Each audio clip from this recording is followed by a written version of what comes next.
Good morning students. Suraj school बुलाना के official YouTube channel पे आपका हार्दिक स्वागत है। हम आज 8th क्लास के मैथ्स की बात करेंगे। 8th क्लास के मैथ्स की हम बात करेंगे। हमने प्रीवियस लेक्चर्स में एब्सोल्यूट वैल्यू का जिक्र किया था। हमने प्रीवियस लेक्चर में आपको एब्सोल्यूट वैल्यू के बारे में बताया था कि एब्सोल्यूट वैल्यू क्या होती है, एब्सोल्यूट वैल्यू को हम कैसे लिखते हैं और एब्सोल्यूट वैल्यू के बारे में हम कैसे क्वेश्चन सोल्व करते हैं। आज जो हम बात करने वाले हैं वो हम अपनी रिप्रेजेंटेशन ऑफ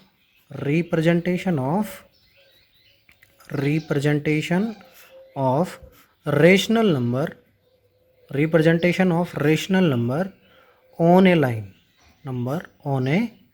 लाइन ये हम लोग आज पढ़ने वाले हैं कि मुझे कोई रेशनल नंबर दिया जाए, मुझे कोई भी एक रेशनल नंबर दिया जाए और उस रेशनल नंबर की रेशनल नंबर को एक लाइन के ऊपर रिप्रेजेंट करने के लिए कहा जाए। जैसे मेरे को कोई रेशनल नंबर दे दिया जाए 2/3, ये एक रेशनल नंबर दे दिया जाए और मुझे कह दिया जाए कि भाई इस क्वेश्चन को या इस P/Q की फॉर्म को आपने एक लाइन के ऊपर रिप्रेजेंट करके मेरे को दिखाना है। तो उस लाइन पे रिप्रेजेंट करके आप कैसे दिखाएंगे वो एक्चुअल में हम इस टॉपिक में कवर करेंगे। तो अभी तक अगर आप चैनल के ऊपर नए हैं और चैनल को अगर सब्सक्राइब नहीं किया है तो चैनल को सब्सक्राइब कर लें, बेल आइकन को ज़रूर प्रेस करें ताकि लेटेस्ट नोटिफिकेशन आपके पास पहुंचती रहे। वीडियोस को लाइक शेयर तो करना ही है ना। अच्छे से अगर समझ में आ रहा है तो लाइक और शेयर करें और कमेंट करना वीडियो को ना भूलें। तो देखिए मेरे पास कुछ स्टेप्स होते हैं जिन स्टेप्स की हेल्प से मैं इस नंबर को P/Q की नंबर को मैं रिप्रेजेंट करता हूँ, किसमें, आपके लाइन के ऊपर रिप्रेजेंट करता हूँ। तो सबसे पहले तो हमें क्या करना है, देखिए हमें चेक करना है कि कहीं P/Q मिक्स्ड और रैशनल नंबर में तो रिप्रेजेंट नहीं किया जा सकता। पहली बात तो यही चेक करनी है कि कहीं P/Q form mixed rational number तो नहीं है। जैसे कि मैं एक एग्जांपल के थ्रू आपको समझाने की कोशिश करूं। जैसे मुझे दे दिया जाए 11/3, 11/3 दे दिया जाए तो ये क्या बनता है, अरे 11/3 क्या बनेगा आपका, 11/3 बनेगा 3 सही 2/3, यही तो बनेगा। मतलब ये क्या हो गया आपका, ये आपका मिक्स्ड रेशनल नंबर हो गया। मिक्स्ड रेशनल नंबर कैसे, आप इसको ऐसे भी लिख सकते हैं 3 + 2/3 भी लिख सकते हैं। आप इसको ऐसे भी तो रिप्रेजेंट कर सकते हैं 3 + 2/3। तो ये आपका क्या हो गया, मिक्स्ड रेशनल नंबर। इसमें रेशनल नंबर भी है और इसमें नेचुरल नंबर भी है, तो इसको मिक्स्ड रेशनल नंबर बोलते हैं। तो सबसे पहले तो आपने चेक करना है कि कहीं आपका नंबर मिक्स्ड रेशनल नंबर तो नहीं है। अगर आपका नंबर मिक्स्ड रेशनल नंबर है तो आपने करना क्या है, आपने क्या करना है, स्टेप नंबर 2 में क्या करना है, आपने स्टेप नंबर 2 में फर्स्ट क्या करना है, आपने ए को रिप्रेजेंट करना है लाइन के ऊपर। पहले आपने ए को लाइन के ऊपर ढूंढना है। ए जो आपके पास नंबर है इसको आपने लाइन के ऊपर रिप्रेजेंट करना है। ए को तो आपने लाइन के ऊपर रिप्रेजेंट कर दिया, मतलब मैं इसको ऐसा लिख देता हूँ, अगर मिक्स्ड है तो A + B/Q लिख देता हूँ, A + B/Q लिख देता हूँ। लेकिन एक शर्त याद रखना आप मिक्स्ड रेशनल नंबर में, वो शर्त क्या है कि B की वैल्यू हमेशा छोटी होती है Q से। ऐसा मत कर देना कभी B की वैल्यू Q से बड़ी कर दो, वो पॉसिबल नहीं है। जैसे यहाँ पे आप चेक भी कर सकते हैं, देखिए ये B है, ये Q है, तो Q की वैल्यू बड़ी है और B की वैल्यू छोटी है। तो ये चीज़ आप याद रखिएगा प्लीज़ कि B की वैल्यू छोटी हो और Q की वैल्यू बड़ी हो। ये आपने मिक्स्ड रेशनल नंबर पढ़ लिया A + B/Q की फॉर्म में। तो पहले क्या करना है, A जो आपके पास नंबर आया उसको लाइन के ऊपर रिप्रेजेंट करेंगे। उसको लाइन के ऊपर रिप्रेजेंट करने के बाद थर्ड स्टेप आपके पास बच क्या गया, आपके पास बच गया B/Q।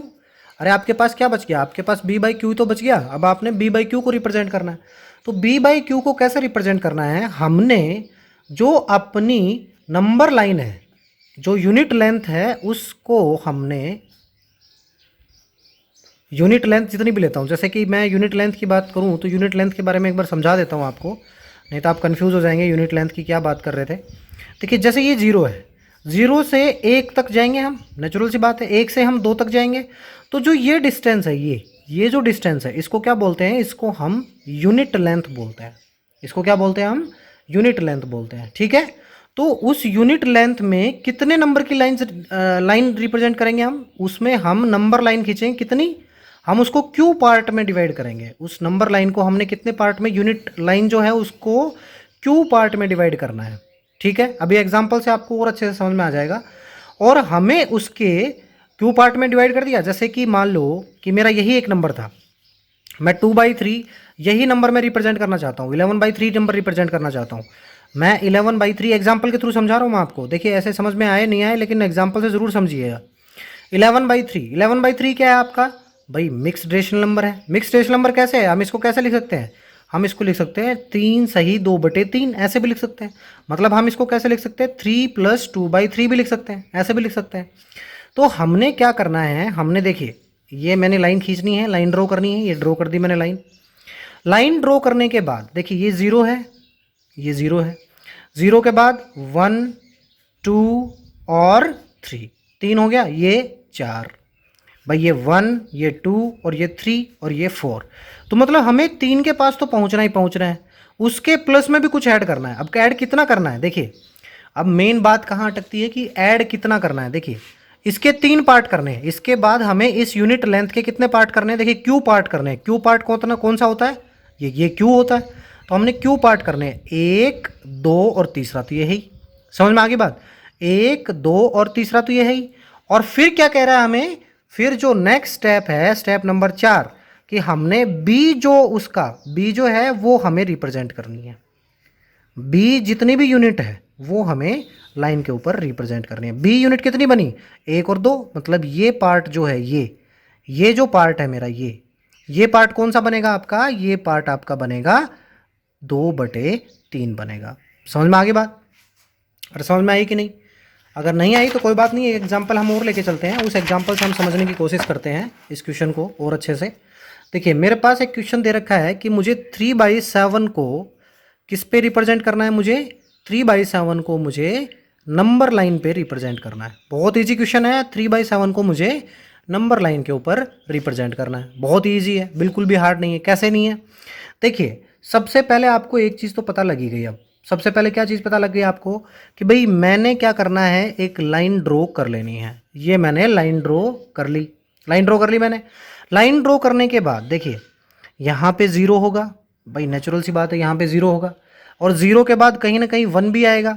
मान लो यहाँ पे मैं 1 लिख देता हूँ, 1 ले आ गया मेरा। इधर पॉजिटिव होता है, इसको आप एक्स एक्सिस से डिनोट कर सकते हैं, इसको आप एक्स एक्सिस लिख सकते हैं, इसको आप वाई एक्सिस भी लिख सकते हैं, आपकी मर्जी है, आप ऐसे भी डिनोट कर सकते हैं। इधर आपका नेगेटिव पार्ट होता है नंबर में, इधर आपका नेगेटिव पार्ट होता है नंबर में, और इधर आपका पॉजिटिव पार्ट होता है। जो पॉजिटिव नंबर्स होते हैं वो इधर आते हैं और जो नेगेटिव नंबर्स होते हैं वो इधर आते हैं। तो हमने क्या करना है, 3/7 को रिप्रेजेंट करना है। देखिए अब ये मिक्स्ड रेशनल नंबर में रिप्रेजेंट किया जा सकता है क्या? नहीं किया जा सकता। ये नंबर किसकी फॉर्म में? ऑलरेडी ये b/q की फॉर्म में है। मुझे कितनी यूनिट डिवाइड करनी है? मुझे 7 यूनिट डिवाइड करनी है। देखिए 1 2 3 4 5 6 और 7, सातवां पार्ट तो खुद है ही, ठीक है। 7 यूनिट डिवाइड कर ली। 7 यूनिट डिवाइड करने के बाद बी कितना है? 3। तो यहाँ पे वो नंबर रिप्रेजेंट होगा, यहाँ पे वो नंबर रिप्रेजेंट होगा। यहाँ पे आप क्या लिखेंगे? ये नंबर कितना है? ये नंबर आपका 3/7 है। इतनी बात समझ में आ गई? अरे इतनी बात समझ में आई कि नहीं आई? आ गई ना? देखिए क्या करना है, कुछ भी नहीं करना, हमें इसके क्यू पार्ट करने हैं। अगर ये मिक्स्ड नंबर नहीं है तो हमें इसके क्यू पार्ट करने हैं। क्यू पार्ट मतलब 7 पार्ट करने हैं। मैंने यूनिट लेंथ के 7 पार्ट कर दिए, 1 2 3 4 5 6 और 7 पार्ट कर दिए। 7 पार्ट करने के बाद मुझे वो बी नंबर देखना है। बी नंबर कितना है? 1 2 और 3, 3 ही तो है। तो यहाँ वो लाइन आएगी जो 3/7 को रिप्रेजेंट करेगी। ऐसे ही एक एग्जाम्पल और लेता हूँ, एक क्वेश्चन और लेता हूँ मैं, उस क्वेश्चन से भी बेटर समझ में आएगा आपको। एक क्वेश्चन आपके सामने दे रखा है कि -5/6 को आपने रिप्रेजेंट करना है। ये क्वेश्चन बहुत अच्छा क्वेश्चन है, बहुत ही बढ़िया क्वेश्चन है, बहुत बढ़िया क्वेश्चन है, इजी क्वेश्चन है, सोल्व कीजिए फटाफट से। -5/6 को आपने रिप्रेजेंट करना है। देखिए -5/6 के लिए हम क्या करेंगे? हम नेचुरल सी बात है, एक नंबर लाइन तो हम खींच ही लेंगे। नंबर लाइन लेने के बाद हम क्या करेंगे? यहाँ पे 0 को तो डिनोट करते हैं, ये तो 0 है। 0 के बाद यहाँ माइनस की साइड बढ़ते हैं। माइनस में हमें कितने पार्ट करने हैं? देखिए अब ये नंबर मिक्स्ड रेशनल नंबर तो है नहीं, ये नंबर किसकी फॉर्म में है? b/q की फॉर्म में। b/q की फॉर्म में मतलब मुझे कितने पार्ट करने हैं? q पार्ट करने हैं। किस साइड करने हैं? माइनस की साइड करने हैं, क्योंकि माइनस सिंबल है। तो माइनस कौन सा होता है? नेगेटिव कौन सा होता है? मैंने बताया ना, नेगेटिव किस साइड होता है? इस साइड होता है। तो मुझे नेगेटिव की साइड 6 क्या करने हैं? पार्ट्स करने हैं। 1 2 3 4 5 और 6 कर दिए 6 पार्ट। ये -1 को डिनोट करता है। अब ये कितने को डिनोट करता है? -1 को डिनोट करना है। अब मुझे बी वैल्यू देखनी है। बी वैल्यू कितनी है? 5 है। 1 2 3 4 5 ये आ गया आपका। ये जो लाइन है ये किसको रिप्रेजेंट करेगी? -5/6 को रिप्रेजेंट करेगी। बात समझ में आ गई बेटा? देखिए कितना इजी है नंबर लाइन, नंबर को लाइन के ऊपर रिप्रेजेंट करना बहुत ही इजी है। कुछ नहीं करना, आपने क्यू पार्ट्स में डिवाइड करना है। मैंने क्यू पार्ट्स में डिवाइड किया। क्यू पार्ट्स में डिवाइड करने के बाद जो बी पार्ट बनता है, बी पार्ट कितना है? 5। जैसे मैं आपसे कहूँ कि -1/6 को रिप्रेजेंट करो, मैं आपसे कहूँ कि -1/6 को रिप्रेजेंट करो, तो आप कैसे रिप्रेजेंट करेंगे? देखिए 6 पार्ट तो आप करेंगे यूनिट लेंथ के। यूनिट लेंथ के कितने पार्ट करेंगे आप? 6 पार्ट करेंगे। 6 पार्ट करने के बाद यहाँ जो लाइन आएगी 1 के ऊपर, क्योंकि b की वैल्यू कितनी है आपके बार 1, तो ये जो लाइन है ये किसको रिप्रेजेंट करेगी? आपकी -1/6 को रिप्रेजेंट करेगी। इतनी बात समझ में आ गई बेटा आपको? ठीक है, चलिए नेक्स्ट क्वेश्चन की साइड बढ़ते हैं। नेक्स्ट जो आपका क्वेश्चन बोल रहा है, नेक्स्ट क्वेश्चन कह रहा है आपसे -11/3 को रिप्रेजेंट करो भाई। किसको रिप्रेजेंट करो? -11/3 को रिप्रेजेंट करो। बहुत ही ईजी है, अभी अभी मैंने रिप्रेजेंट किया था 11/3 को, वैसे ही है। देखिए 11/3 एक मिक्स रेशनल नंबर है। मिक्स रेशनल नंबर कैसे है? देखिए 3 + 2/3 यही तो होता था 11, और माइनस का सिंबल बाहर लगा हुआ है, माइनस का सिंबल लगा दिया मैंने। अरे यही तो होता था मिक्स रेशनल नंबर। देखिए 3, इसको अब जोड़े भी गए, इसका एलसीएम कितना आएगा? 3 आएगा। 3 × 9 + 2 और माइनस का सिंबल बाहर है। 9 और 2 कितने होते हैं? 11/3, माइनस का सिंबल बाहर है, वही तो है 11/3 ही तो लिया था मैंने। तो ये क्या है इसका? ये इसका मिक्स रेशनल नंबर है, ये इसके मिक्स रेशनल नंबर है। ठीक है, माइनस का सिंबल लगा हुआ है, मतलब हमें नेगेटिव की साइड तो बढ़ना ही है। तो इसको नंबर लाइन पे कैसे रिप्रेजेंट करेंगे? बहुत ईजी है। हमें पहले एक लाइन ड्रॉ करनी है। ये मैंने लाइन ड्रॉ कर ली। लाइन ड्रॉ करने के बाद मैंने क्या करना है? देखिए यहाँ पे 0 है। 0 के बाद मुझे कितने पार्ट तो बिल्कुल सही सही लेना है? मुझे 3 पार्ट तो बिल्कुल सही सही लेना है। देखिए 1 पार्ट, माइनस का 1 पार्ट, माइनस के 2 पार्ट और माइनस के 3 पार्ट। माइनस के 3 पार्ट के बाद यूनिट लेंथ को कितने में डिवाइड करना है? कितने पार्ट्स में? 3 पार्ट्स में, क्योंकि क्यू की वैल्यू कितनी है? 3 है। तो 1 2 और 3, ये कितनी हो गई? -4 हो गया। ठीक है, मैंने 3 में डिवाइड कर दिया इसको, 1 2 और 3 कर दिया ना डिवाइड भाई। -3 के बाद 3 पार्ट्स में डिवाइड करना है, 1 2 और 3 कर दिया मैंने 3 में डिवाइड। उसके बाद क्या कह रहा है आपको कि 2/3 को रिप्रेजेंट करना है, मतलब 3 तो हमने रिप्रेजेंट कर दिया, 3 के तो मैंने यहाँ पे क्या कर दिए? पीसीज कर दिए यूनिट लेंथ के, 1 2 और 3, 3 पार्ट कर दिए। अब 2 को रिप्रेजेंट करना है मुझे, तो 2 के लिए क्या? 1 और 2, ये जो लाइन बनेगी आपकी ये किसको रिप्रेजेंट करेगी? -11/3 को रिप्रेजेंट करेगी। बात समझ में आ गया आपको? ये लाइन किसको रिप्रेजेंट करेगी? आपका -11/3 को रिप्रेजेंट करेगी। ठीक है, अरे बिल्कुल अच्छे से बताइएगा, चीज़ समझ में आई कि नहीं आई? जो टॉपिक हम कवर कर रहे हैं वो समझ में आया कि नहीं आया? अरे भाई बहुत ही इजी टॉपिक था, ये तो समझ में आना था। ठीक है, आपसे कोई कहे कि -5 को रिप्रेजेंट करो भाई, बहुत इजी है। इजी है कि नहीं बेटा? -5 को तो रिप्रेजेंट करना है, कितना इजी है। देखिए ये 0 होता है, ये -1, ये -2, ये -3, ये -4 और ये -5 हो गया रिप्रेजेंट, ये -5 है। ठीक है, समझ गए कि नहीं बात? हमें सिर्फ दिक्कत किस में आती है? Rational number. रेशनल नंबर में क्या करते हैं हम? b/q की फॉर्म में लेते हैं, q उसके पार्ट करते हैं और b को हम रिप्रेजेंट कर देते हैं, सिंपल।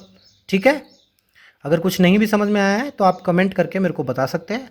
प्रीवियस वीडियोस को एक बार ज़रूर देखिएगा, और मैं सूरज स्कूल बुलाना की तरफ से आपका इस वीडियो में बने रहने के लिए मैं धन्यवाद करता हूं। मैं आपसे रिक्वेस्ट करता हूं चैनल को सब्सक्राइब करें और वीडियो को लाइक और शेयर ज़रूर करें।